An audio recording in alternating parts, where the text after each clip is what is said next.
Hello everybody, this is General Yanis, and today in General Yanis Tactics we will be reviewing for the first time a Thousand Suns 2000 points list provided by my patron Paul from Arrakis. It's a Cult of Duplicity 2000 points list called the Stardust Legion, and it's a quite a strong list, and I also have invited Paul to talk about the list and the background of the list. So with no further ado, let's get started. So today, the 17th of October, there is less now than a week to my first tournament with my Death Card Mortalists, and I can feel my nerves are mounting. So I needed to get my head a bit away from that. So as I said, reviewing a 2,000 points, 1,000 Suns list based around the Cult of Duplicity, provided by my patron Paul from Arrakis, and here you can see a tabletop simulator picture of the army. So with no further ado, let's take a look at the list. So we have the Stardust Legion here, 2,000 points, 7 command points left, a battalion that is producing 18 cabal points. So in the HQ choices, we have four units. We have Ahriman, a very strong psyker, of course, that can do the rerolls to his psychic tests. He has the Glamour of Change, the Twist of Faith, and the Weaver of Fates. So some buffing and debuffing spells here. He's 160 points, so he doesn't take the disc for Ahriman. We also have then the Exalted Sorcerer. He also has buffing spells, and he's really here to buff Contemptor. So we have the Presage, +1 to hit, Empiric Guidance to add range to the weapons. He has the Rihati upgrade, so he can cast 1 more power per turn, so you can use the Smite or the Cult of Duplicity, the Sorcerer's Facade spell. He's the warlord of the list. He has the master misinformator trait, so it's basically spreading fake news, and he can, before the battle starts, he can move himself and D3 other Cult of Duplicity units around and deploy them differently. So always a fun trick here to play. He also takes the Umbralefic Crystal Relic, which allows either him or an infantry he's choosing to basically disappear and come back again 9 inches away from enemy units. So he's 125 points here. Then we have a Thousand Suns Demon Prince. He's equipped with a sword. He has the wings, so for 185 points. He takes Temporal Manipulation that he can heal, and he has Swell by the Warp, which allows him, for example, to buff himself, giving him more strength and more attacks. He has the Undying Form trait, and he has the Conniving Plate Relic. The Conniving Plate Relic makes that the opponent, he becomes more tanky because the opponent in engagement range, they can only use half their attacks attacking him. Then we have a sorcerer, and you might ask, how can you have 4 HQ points? But the sorcerers in the Thousand Sun detachment, for each exalted sorcerer, you could take a sorcerer with him without taking a slot. So he's basically, under the influence of the exalted sorcerer, let's say. He has the Temporal Surge, so this one where you can move again, and he has Perplex, so he can, the spell that does that, the opponent only can fire 24 inches, so for example, targeting something with long range guns and just forcing it to shoot 24 inch. He has the Aether Stride trait that allows him to move fast and basically get the fly. He has the Egligan's Orrery Relic, the relic that you can select an enemy unit and then other units close to the sorcerer, core units that are shooting or are attacking this unit, that they don't suffer any -2 hits, and the opponent cannot use damage reduction like the Death Card's Discussing Resilience. Something we in the Death Card camp are not very happy about this relic, let's say. He has the Loyal Thrall upgrade, which allows him to make a psychic action and then cast a spell. Normally he casts 2 spells, so he can be an action monkey. Let's say he can do actions. He's fast. He can move maybe twice. He can teleport. He can do some psychic actions and then fly back to own quarters and be protected. So 105 points for him. So 4 HQ choices here. And then if we go to the troops, we have 2 times 5 Rubric Marines. The sorcerer has the bolt pistol, We have 3 bolters and 1 solar reaper cannon, and we have the icon of flame to give more cabal points. One of them has the Gaze of Hate, and the other one has the Change Firestorm Witchfire spells.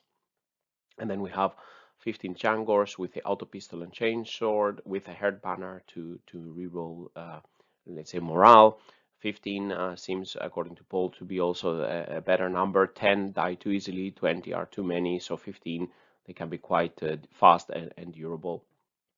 Then we have in the elite slot, we have 3 × 5 Scarabocul Terminators. All of them, they have 1 solar reaper cannon, they have the Hellfire missile rack, they have the combi bolters and the Kopesh, and the sorcerer, he has the combi bolter, so 215 points, and all of them take Witchfire, so Doom Bolt, yeah, one of the strongest one, dealing 3 mortal wounds, the Change Firestorm, and the Gaze of Hate. So basically these groups here, they have a bit redundancy, and the way the army is used, you have sort of 3 fingers here, 3 parts of the army. So you would have, let's say, a Gaze of Hate and a Change Firestorm in this side, and then you had a Gaze of Hate and a Change Firestorm on this side, and then you have a group where it has the Doom Bolt. So depending on who can see and who can do, you have a bit of redundancy and you have a bit of variety here. Then we have the Chaos Contemptor Dreadnought for costing 1 command point to take. It's equipped with a missile launcher and the 2 twin Volkites. Yeah, one of the strongest configurations for the Volkite, for the Contemptor, as I've been reviewing also for the Death Card Contemptor. It's basically the same for the Thousand Suns. In the fast attack, then we have 2 cheap Cow Spawn, fast and can protect and move block, and yeah, part of these fingers, the different fingers here. And we have also 3 Tzaangor Enlightened with Divining Spears. So it's quite a fast unit, 54 points, and can fly. And if you can make the move again, and etc., you can maybe take some points from the opponent, and you can do move blocking. They can assist the Demon Prince, etc. And in the heavy support, the Mutalith Vortex Beast for 445 points. He can be moved with the Sorcerer's Facade, maybe coming to the middle, placing 14 wounds on the table somewhere. It can be buffed by giving 4+, let's say, invols, and etc., forcing maybe the enemy to focus on him rather than the Abhor the Witch secondaries troops here. So a strong list with a powerful Cult of Duplicity, a lot of Terminators. We have 4 characters that can cast a lot of powers per phase, buffing, and then the squads themselves have the offensive powers with some redundancy. And then we have the Contemptor Dread and the Mutalith Vortex Beast as the heavy options. Then we have some fast, a bit durable and expendable units like the Spawn, the Tzaangors, and the Tzaangor Enlightened in this army. But I will let I have interviewed Paul, and I'll let him explain a bit the background of the list and the 3 fingers, summarizing some of the thoughts, talking about some tips and tricks you can do with his army. He's showing his army on the tabletop simulator, so we can see what some ideas and some interesting tricks that Paul is using with this list. I call them the Stardust Legion because Stardust is cool. It's cooler than dust, and it has the same word in it. That's the reason to it. Now, it looks like it's 3 patrols, but it's actually just 1 battalion, and they're divided into 3 parts because, in my opinion, to be good with the army, the best thing to do is just to spread out and take as much space as possible so that you can control a lot of the map, and you're really not giving your opponent any good places to advance or any real plan to go forward, and you can just slowly go in on them and just, whittle them down very fast. Whittle them down very fast while they're not very good at being dangerous to you. So that's the big strategy. It's an army that can, quote unquote, trade up very efficiently because it's really tough. It's really good at killing stuff too. It's not incredibly fast at killing stuff, but it makes up for it by being just really durable. I mean, just ridiculously durable, sometimes even rivaling Death Guard, because you can just spend the CP and you're -1 damage on your Marines. Yeah, the Terminators are really strong with -1 damage and +1 save for the save 1 weapons and 4+ invuln they can also get, and so on and so on. Right, the amount of buffs you can stack on them is amazing. However, I find that the 4+ invuln and -1 to hit are actually better on another unit, and I'm going to tell you what's later. But you know, to pose things first before. So this is patrol 1, which is what we're going to call it, or not patrol. That's a bad detach. Oh, finger phalange 1. Rubrics with a Soul Reaper cannon and an icon of flame, nothing special. Terminators with a Soul Reaper cannon and Hellfire missiles. 3 enlightened and the Demon Prince. And the reason those Demon Prince here, Exalted Sorcerer here, and Orman here is because they give rerolled 1s. Yeah. And that for me is the best reason to do it, because if you can spread out on a map, you can pretty much guarantee that your I don't know guarantee, but you can pretty much give your opponent no really convenient places to go to. So you have a lot of board control, which is not something a lot of armies can do right now, because, you know, most armies right now have MSU, and it's not like that most of their armies, you just put them in one place, you can expect them to hold. So it just cracks, and you know, you basically meet them head on, and one part of their army cracks, and when it cracks, you have kind of an opening to go into where you can teleport stuff, and I'm gonna get to that soon. But this is detachment 1. This is really similar. Oh, not detachment. This is finger 2, and this is finger 3. Flank 1, 2, 3, or something. Yeah, I don't know. I say phalange is supposed to be the official military word, but and phalange just means finger. But yeah, exactly. That's just weird for me to remember. So the rubrics are kind of the same. Terminators know. I always forget who knows what. The Terminators know Tzaangors Firestorm, which is a targeting smite, as we all know, and the Aspiring Sorcerer knows Gaze of Hate, another targeting smite. And the reason for this is simple, and this is also the reason that the characters don't have the psychic. Yeah, the characters don't have the targeting smites. It's the rubrics to do, because I view the targeting smites kind of like a shotgun. You need to be close to use them, and you don't want your characters close because they can give other benefits in the long term.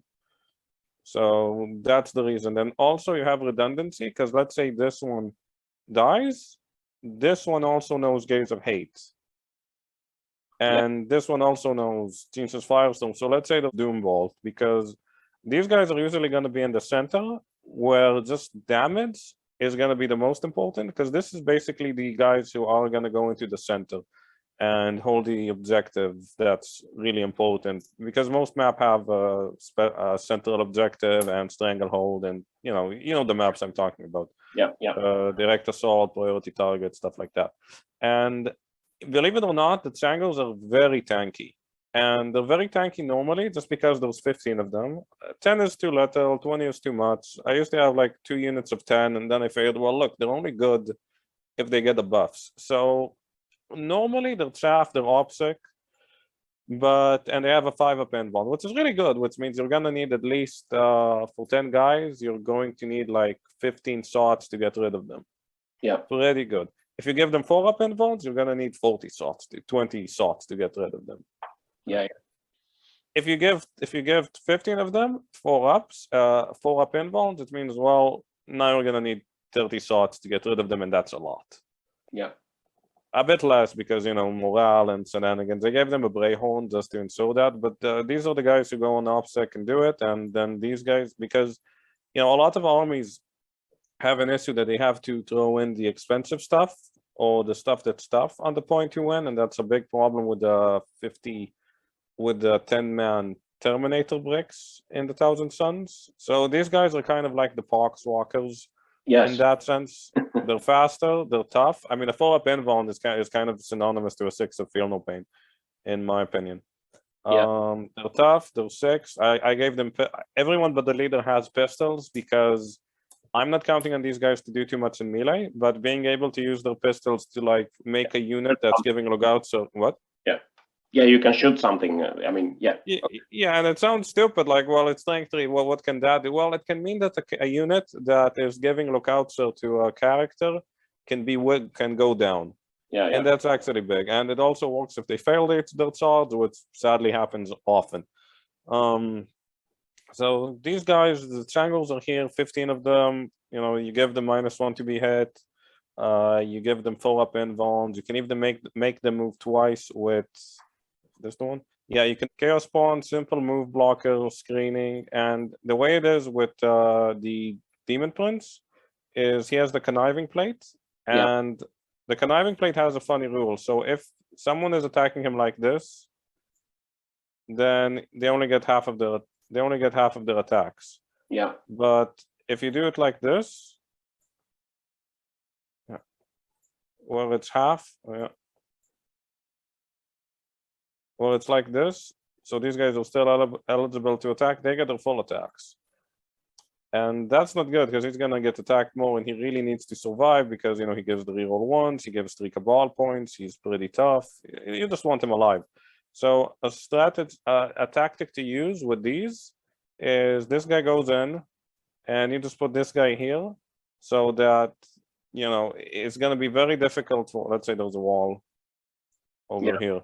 You do this, and suddenly instead of this guy getting piled in for like 10 guys, you know, only basically 1 guy and 2 other guys can attack him, and yeah, this guy's gonna die, but you know, this guy's gonna survive. So that's a cheeky tactic. And back, so he can survive and bring the. But if you because the conniving plate is only for engagement range, not in the fight phase, right? Correct. It's only engagement range. Okay. That's why the others can stay a bit back, but still be eligible to fight. All right. Correct. So this actually helps you cancel that by saying if you're not gonna get that, you know, weird type of position, because this guy is gonna make it really hard for you because he's gonna base a lot of guys, and it just makes maneuvering difficult. It's just 23 points, and it helps keep alive 165 points. In my opinion, that's pretty good. Same can be said to these Tzaangor Enlightened. Tzaangor Enlightened, in my opinion, are really underrated. Just because they're fast, and I do happen to, you know, by coincidence, have a map right here where they become very relevant. So this is a TTS map. So let me. Yeah. So this is something annoying. Sorry about that. You go away. Not now. So for example, here, if you want to get on this, and this is a popular map, I guess. So I already set this up partially. So let's say you want to get here, it's going to be difficult, but if you have these guys, you can just move them 12 and they can get there. Yeah. And you kind of really need that, because in a lot of maps. So it's just 54 points. Yeah. Can you use them like the chaos? You can use them like the chaos spawn.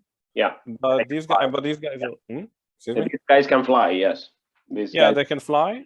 And it's important to remember that you can move them twice with Impulse Sword. So have them go with this guy, and they can give him Lookout Sir if you need to make a Tsiki Swords. I don't know, like I played against Tau the other day, and against Tau I sent this guy and these guys, and that helped him survive. And then he just and then the Demon Prince went into his commander and tagged the Riptide, and he didn't have Monka, and that was pretty much GG by turn 2. So just 54 points, but they can do so much because they can steal a point, they can be used for screening, they're really fast. I mean, really, really fast. It's really good. Demon Prince isn't anything you wouldn't expect. It's just really hard to use him. I made him super tanky, and because he's so tanky, I also made him better at melee. And they made him able to heal himself, and of course he can teleport himself. And teleporting himself is really good, so he can be in melee. Let's say it's a melee, he gets shards and he barely survives, and he really needs to get out of there, and he doesn't want to fall back. He can just teleport himself to somewhere else, and he's okay. Yeah. That's another cheeky trick. In the late game, this guy might win you the game because he's -1 damage, can't kill him in melee. He's fast enough so he can just zip, you know, he can just go to any cover he wants, and he can teleport, and he can smite. I mean, everyone can smite in this army, which is great. You have to think of it that every Psyker has a shotgun that just kills stuff. Yeah. That's how I tell people to think about smites. It's basically a shotgun. So this is this detachment, nothing special. This detachment's pretty much the same. Ahriman is a buff bot, as they say. Ahriman's actually really good in melee. People forget that. I once had a game against this guy, and I think he was attacked by mortifiers from Sisters of Battle. And he didn't die, he barely survived. I mean, he has a full-up inbound, so maybe it was likely. He survived, and then he just attacked and killed like 2 mortifiers with like 4 attacks, and my opponent was like, wait, he does that? And like, yeah, he has a really good weapon. Yeah, damage. Damage 3, yeah. Damage 3. Oddly enough, this isn't really a strong melee army. The Terminators have decent weapons with 2 damage, which minus 3 AP, which is good. It's not amazing. But really, other than that, you don't have great melee to speak of. I mean, you have this. The Demon Prince, of course. The Demon Prince is the best melee in the army because he does flat 3 and a few times, and he can actually 1v1 Drazar, and he's likely to win if he gets a smite and he buffs himself, which basically happens all the time, and he doesn't lose the leadership thing.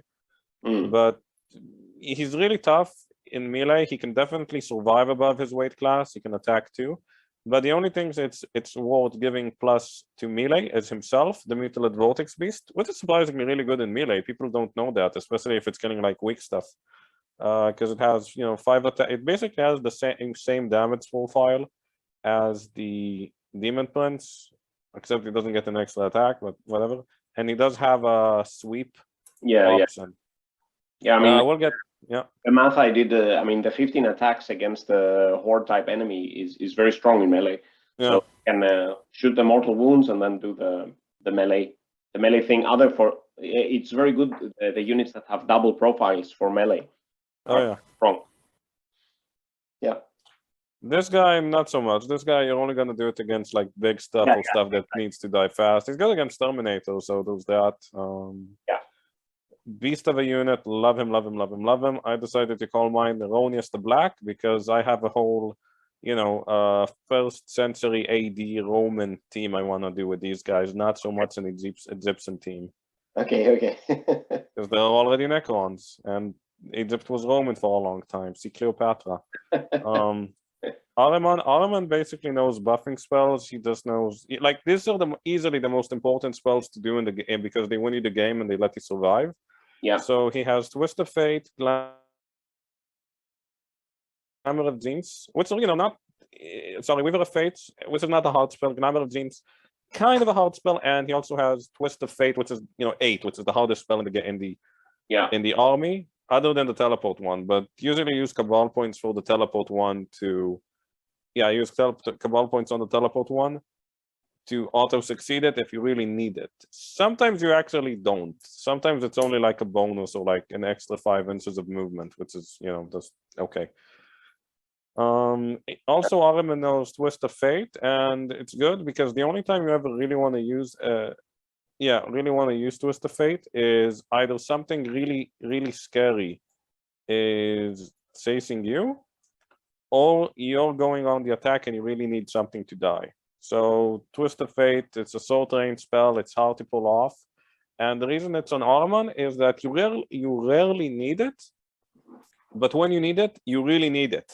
Yes. If that makes sense. Yeah. So you need the reroll as much as possible and everything you can do, Yeah, it's really rare that Ahriman misses, and of course he can just smite. Usually he's the last to smite because it goes up and he can just reroll, which is great. And apropos smites that are hard to do, there is actually a very cheeky strategy that now with the FAQ has been confirmed, and I'm going to go over it just now.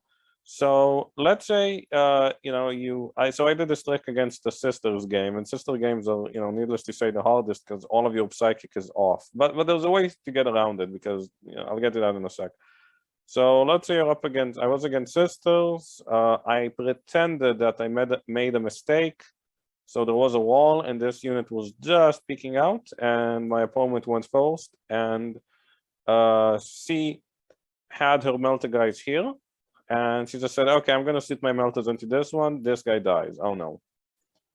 This guy dies, and they couldn't activate the Cherub anymore because it's a new shooting phase, and it's not eligible to targets. Now, this was my plan. Why was it my plan? Well, I'll tell you why. So first of all, these guys have the Rites of Coalescence, which lets them auto heal, which is good because it's the army can actually heal pretty well. There's another way of healing which I'm gonna get to other than the Demon Prince healing guys. That's another thing he can do. He can just passively heal guys. He's kind of a support in that way. It's weird. So back to where we were. These guys were on 4. I think one had the damage, but it was quickly. Yeah, one had the damage, but it was quickly like healed with Rites of Coalescence. Then these guys get teleported. Okay, keep that in mind. Teleported, and they have to teleport 9 inches. and 9 inches, and let's say there was something here and something here. This was a character. I forgot what you call that character they have. The sisters. The sisters have a funny character. I forgot what it is. So I teleported these guys. I cast a smite, I cast a smite, I cast a smite, I cast a smite. Now all of these failed because sisters bullshit. I get here. I pay 8 cabal points to auto pass a spell on the minimum roll you need. Yeah. And as the FAQ says, if you do that on a 9, then you can activate the warped regeneration stratagem, which lets you either heal up to full, and if you're already at full, it lets you revive a model. Yeah, yeah. So I was 9 in, yeah. The guy comes back. No, not only does he come back, this is the important thing. He comes back, and I can place him 2 inches within, 2 inches within coherency. Yeah. Now, the Terminator units are more than an inch of, they're like 4 centimeters in base, which is more than an inch. So that just made this 9-inch charge, okay, into a 6-inch charge. Ah, yeah. Okay, that's smart. Yeah. And that made me be able to basically negate lookout sir, because people who do the same strategy with Cult of Time, because Cult of Time you can still teleport because this guy has the this guy has an umbrellific crystal, so it lets you teleport. I still have the umbrellific crystal and I'm still Cult of Duplicity because Cult of Duplicity doesn't let you teleport anything that's not part of the cult. So that means you can teleport Ahriman and all the Tzaangors. Yeah. Or the Tzaangor in light. I don't think you can teleport the Tzaangor. Yeah, that's the reason. Because if Ahriman is on a disc, he becomes cavalry, and the disc can only teleport infantry. Yeah. So because that's the reason Ahriman is not. Also, it's a lot of points, and it doesn't really help because if you're making Ahriman fly ahead, it's like, okay, think of your priorities, man. That's not what he's there to do. Yeah. When you have those fingers and you move them ahead, what do you keep back to keep some objectives? What would you? This part, for sure. This part with the Contemptor dread. Okay, that finger stands back, basically. Yeah, that finger. This one is in front. Yeah. Usually this one is in front because they have to get down the point. So something like this. Yeah. I'm having lag and I'm in a single player game. These guys stand back. I'm gonna get to these guys soon. These guys are usually on a flank, so they can go places because this guy's mobile and these guys can shoot. I mean, no, this is just how I want to do it. It's not always how it happens. So we're gonna get to these guys. We already talked about the Chaos Spawn. We already talked about these guys. We're gonna go over the simple duo. This is really, honestly, all the suiting you need because you're basically an army full of shotguns and some decent suiting. Like the Terminators having so many shots with rerolls and pluses to their accuracy is no joke. These guys are decent at shooting. They're not bad in any stretch. Yeah, they're not bad in any stretch at shooting. And to complement, so they have short range damage at 18 inches. They have medium range damage at 24 inches. And for the long range, obviously these guys have Hellfire missiles, which are really good. But for the long range, and this is something that I think is really important for a balanced army, is at least a single Chaos Contemptor Dreadnought. And the Chaos Contemptor Dreadnought is pretty standard. I gave them the cyclonic missiles. I gave them twin Volkites, 45 inches and 36. This guy knows, and he's connected to this guy, and this guy knows Empiric Guidance. And Empiric Guidance lets him, Empiric Guidance increases the range by 6. And it's really easy to cast. So suddenly, if you ever were not in range, or you ever just wanted to play outside of a range of like a unit with 30 inches, then you just put it on this guy and he can shoot. He also knows Presage, which is the spell that gives a +1 to hit, and he gets rerolls of 1. So rerolls of 1. So this guy is shooting his Volkite, hitting on 1s, hitting on 2s, rerolling 1s. That's like 15 shots most of the time, even more. The least I got with this guy ever was 14. It was 14 shots, which is amazing. 14 doesn't matter how much he wounds because all of the stuff you want to kill from far away, like raiders or even rhinos, this guy can pretty much comfortably kill with his Volkites and his missile launcher, which is pretty good to do stuff, especially if you just decide to say splurge on him, give him -1 AP, and just reroll the missile launcher attacks. That makes him really good at killing stuff at far away. It's not, it doesn't make you good at the shooting army, like if you're shooting army, but there's a way to counteract that. Other than that, this guy has the Unprolific Crystal. He has Rehani or Rehate, I forgot which one they choose for it. And this guy usually is the one teleporting. So this guy's in the back with these. This guy usually is in the back. Oh, my bad. Usually in the back, and he's in charge of buffing this guy and teleporting a guy, and sometimes even teleporting more. So he's the teleporter and the buffer. He stands in the back and babysits this guy. Yes. Babysits this guy, gives him rerolls, and he can attack far away. Really good. That's him. This is the Mutalith Vortex Beast. The Mutalith Vortex Beast is usually the first thing to get teleported because it's so difficult to hide that it's just gonna get shot unless you hide it very well. And give my opponent something to shoot at. This guy does some mortal wounds, he gets shot at, and that usually starts the fight in my favor unless he has some very efficient way of killing it without exposing himself. So this guy usually dies, and there's no other nice way to say it. And if he doesn't, he can regenerate. First, it's great because you can just teleport him on the point, and suddenly your opponent is like, here's a big guy, he's on the point, yeah? He has 14 wounds on the point, Yeah, 14 wounds on the point, 7 toughness, regenerates. I mean, if he's already going on the point before that in the psychic phase, you can just, have Armament say -1 to hit, 4 pinball, good luck. Some interesting tools other than strategic reserve to play against Alpha Strike lists. Some of them is the web the Master Informator as well, right? Yeah, the Master Misinformator, which is basically a guy who just goes around spreading fake news. Yeah. Fake news.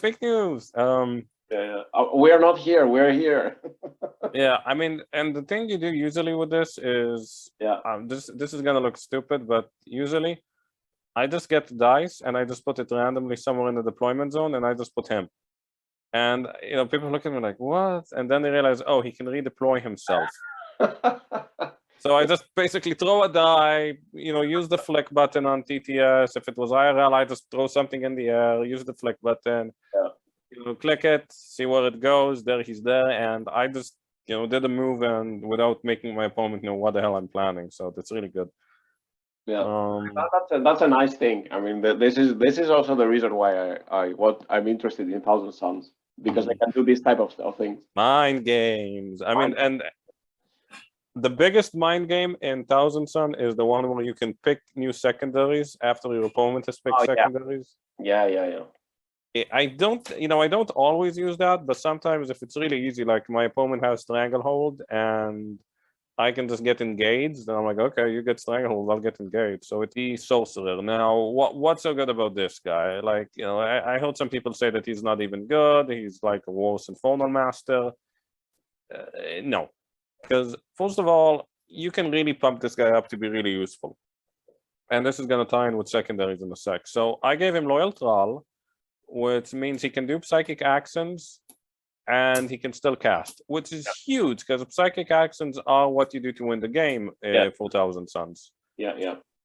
So, for example, let's go to here. Sorry, everyone, move away. So let's say go to here, you need to get in, you need to get here, and then you need to get the hell away because it's kind of dangerous. Let's say you do Warp Ritual.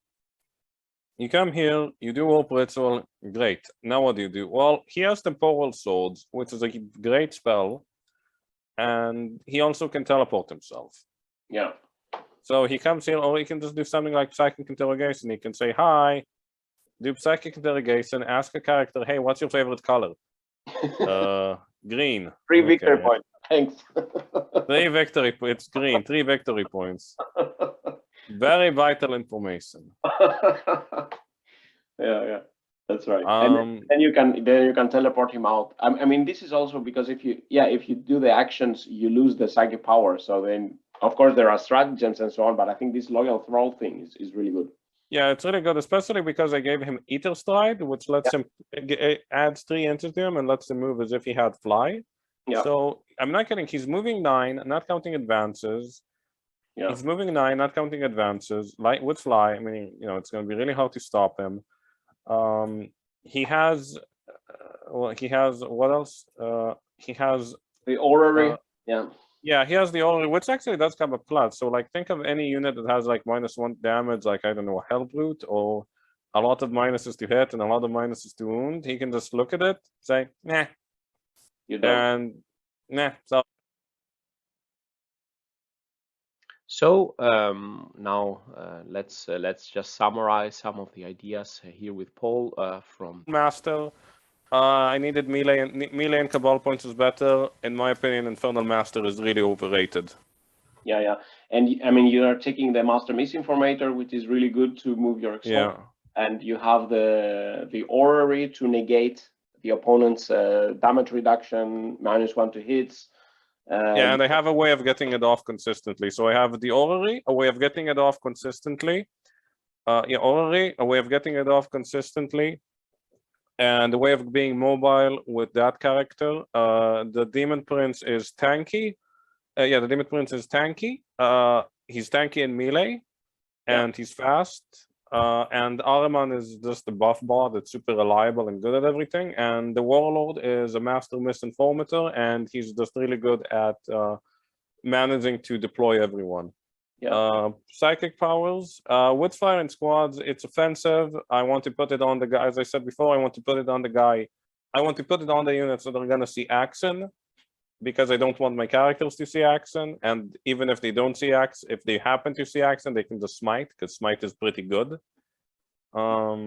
And I think so, and as you said, you have some spells you are using multiple times, so that if this unit is lost, you have some other, or if so there is redundancy. There is some redundancy in the Witchfires, and then in the buffing spells, you are expecting your main characters to survive, so they have the buffing spells are not redundant in this one. Correct. And the way the Witchfires are allocated, that if one part of one finger of the army sees a character or sees a thing that it needs, they have all of the targeting Witchfires available on that area. So they're self-sufficient for Witchfires. That's the idea. I don't think it removes anything. Making like a character who's just specializes in doing mortal wounds is a waste, in my opinion, because he doesn't really do it a lot better than just units. And if you just lose that one, it's a headache to deploy that guy. It's a headache to bring him back. Lots of resources you can use on moving forward. So yeah, just difficult. And then we discussed about so basically you would probably keep this group back. Usually who holds the backfield is the Redemptor and the Exalted Sorcerer, and he just has like Rubrics close to him that he teleports, and Terminators close to him that he teleports whenever he knows that the backfield is going to be safe, and him and the Dreadnought is just going to be enough. And the Chaos Spawn. Chaos Spawns do it too. Rubrics, Chaos Spawn and Tzaangors can do it too. Yeah.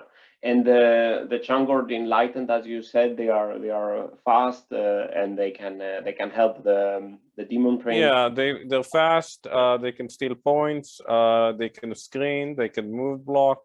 They can help the demon prince by move blocking in the shooting phase. They can give him lookout, sir. Very briefly though. They can give him lookout, sir. Just 54 points. It's a bit more expensive than Chaos Spawn, but I think it's more expensive than Chaos Spawn, but it's quick and it just rounds out the army and gives you a way to like, general strategy. Take a lot of control of the map. Yeah. Take a lot of control of the map.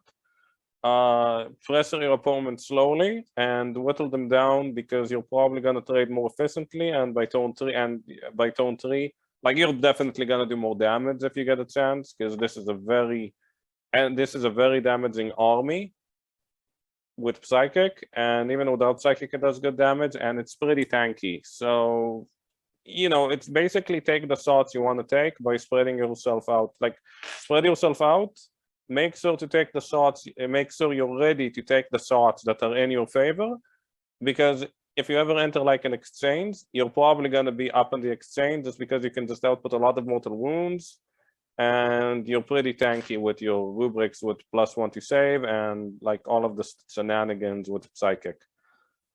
Yeah. It's just it's an effect. It's like it's kind of a trading army, but not in that way. It's a trading army because it just looks to take. Yeah, it can just choose exchanges that are better for it, better than other armies. It's not that most exchanges will be better for it. It can just choose them better.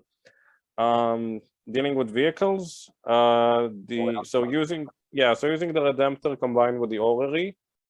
Mortal wound generations by either if they're close, mortal wound generation by the psychics and the Mutalith Vortex Beast. And the Mutalith Vortex Beast can also be used a bit farther away with like the 24 inches 10 wound one. I always forget the name. And also the Dreadnought. You don't really have a way of dealing with long-ranged vehicles, but you do have a way of setting them off with Perplex. So for long range, there's the Redemptor, setting them off with Perplex, making yourself harder to hit with like minuses to hit from Ahriman. Because I never lost the Redemptor once, even though I was against pretty tough shooting armies. And if it's close, just spam mortal wounds like it's nobody's business. This list doesn't really need. You have mortal wounds, which is basically universal damage. Like anti-vehicle damage, in my opinion, is basically the Redemptor. The Redemptor, his Volkites, which are pretty decent. The Contemptor, yeah. Yeah. So you have mortal wounds here, you have all the psychic, you have the Mutalith, and you can use Perplex if there is a very long range vehicle enemy to only allow it to shoot what you want it to shoot, because it can only shoot 24 inches, because your sorcerer, he can be very mobile, go forward with Ether Stride. He can see, he can do the malediction and then fly back, teleport back, or something like that. That is correct. All right, and then deployment, as you said, you have already the a lot of tricks, right? You have also some fingers that you will deploy, and depending on what your opponent takes, you can also choose to have some of the Terminators in deep strike as well, right? Yeah, like if they take apart the wits, then I'm gonna take to the last and put my Terminators on deep strike, unless I know I'm gonna need the Terminators to win the game. Then I'm not gonna do it because gonna do it. But generally, it's flexible enough with the secondaries that no matter what situation you are in, you can just change it to fit what you need. And for deployment, it's the fingers. If you're up against a strong Alpha Strike enemy, you have enough CP. I have 7 CP. You have enough CP and stratagems and redeploys in order to avoid most Alpha Strikes, and you can deploy aggressively or defensively. Or even if you know you're going first, you can just move around the D3 units to make yourself go from a defensive deploy to an offensive deploy by just moving 1 or 2 units around. The Master Misinformator, of course. Really good, really good. Yeah. And the teleport allows you to move afterwards, and you can also use the command points to forward deploy a Rubric Marine if that is needed, and so on. So you have a lot of. You're basically everywhere. Yeah, you can be everywhere. Yeah. You can't be everywhere literally, but you can be wherever. And there's another thing I should say. Yeah. Usually, if your enemy tries to screen you out, screening against this army is really hard because you get to decide to deploy, to do the psychic deployment in the psychic phase, which means if he just spreads himself out 10, like I don't know, let's say something with 3 wounds, you can just spam psychic in that area, and then the thing is dead, and suddenly he doesn't have screening anymore. So this type of army force your opponent to do his screening very thin. He forces opponent to do his screening very tightly, especially in the front, which makes it very difficult for him. So really, this army is everywhere. It's kind of crawling. It's like playing against Tyranids in a sense, where they just go forward and crawl on you, and if they reach you, you're in big trouble. But this one does it with teleporting, and it just does it with teleporting. And then some secondary ideas. All of the Warcraft ones, except the ones which need you to be in the enemy's deployment zone, because that's just very hard to do.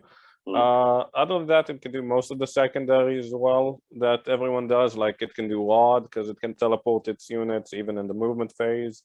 It can do Stranglehold pretty well because it's pretty tanky. It can do Engage because it can teleport. It can do Raise the Banners because there's a lot of pretty powerful infantry. It can do Assassinate because you can just ignore lookouts with Psychic. You're pretty good at bringing down vehicles because mortal wounds just ignore it, unless it's like vehicles in the back row. If it's vehicles in the back row, then don't think about it. Yeah.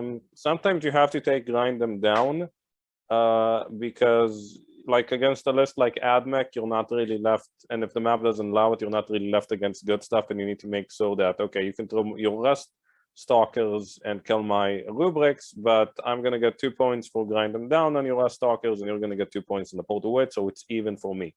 So that's an example against like AdMech, which are pretty tough. I had a game against AdMech where the guy decided to go really aggressive with all his flyers, and I just managed to kill 2 flyers in I just managed to kill 2 flyers in a single turn with Psychic and the Demon Prince fight, because the Demon Prince has fly. Yeah. The Demon Prince flying it, and the Volkite also maybe help you. Well, actually, they killed the Volkite because I just put it in a bad position.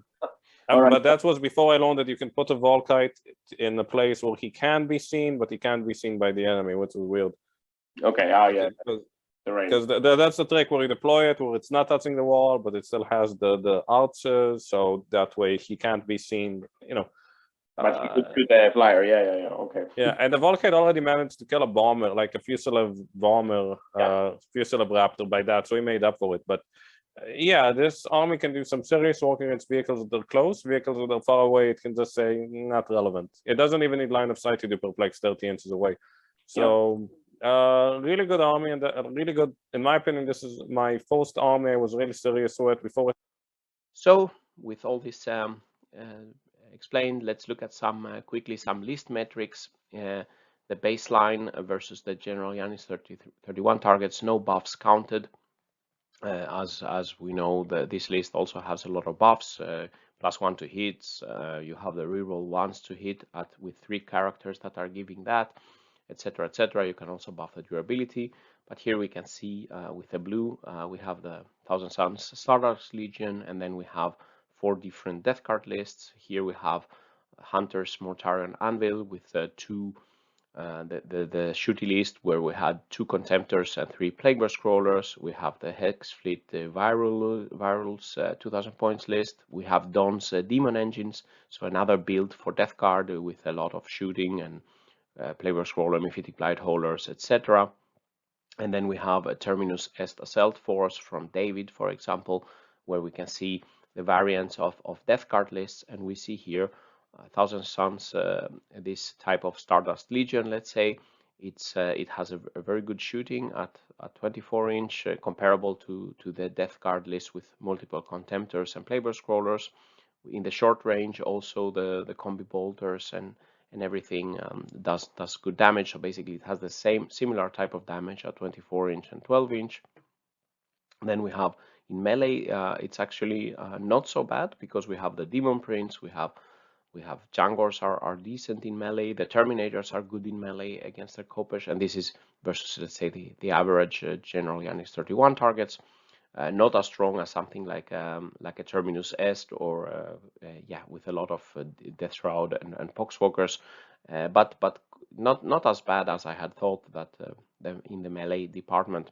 And here we see, of course, in the psychic phase.